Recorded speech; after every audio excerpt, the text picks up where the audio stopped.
Time for Triple Play. 3 stocks are watching in the final 30 minutes of trading. I'm taking a look at First Solar, then we've got Top Financial and Charter Communications. So let's start with First Solar.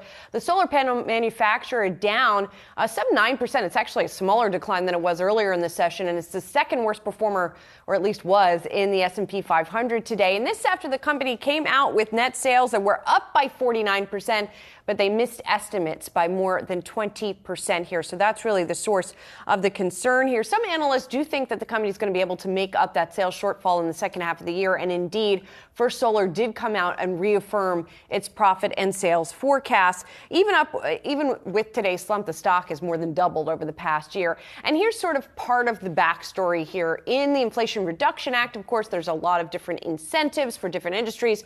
Not surprisingly, the solar panel industry is among them. But we have not gotten the full set of rules from the U.S. government. And how much incentives will be linked to how much of solar panels have to be manufactured into the United States.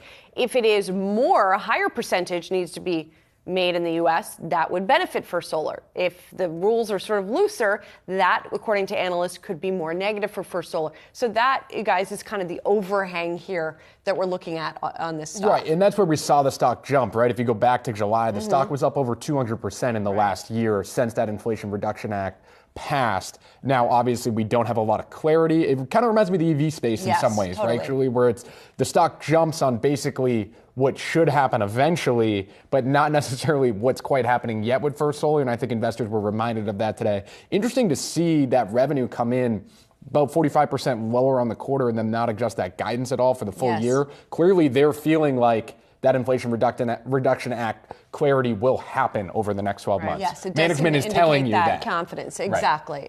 Maybe that's why it's paired some of the decline. Who knows?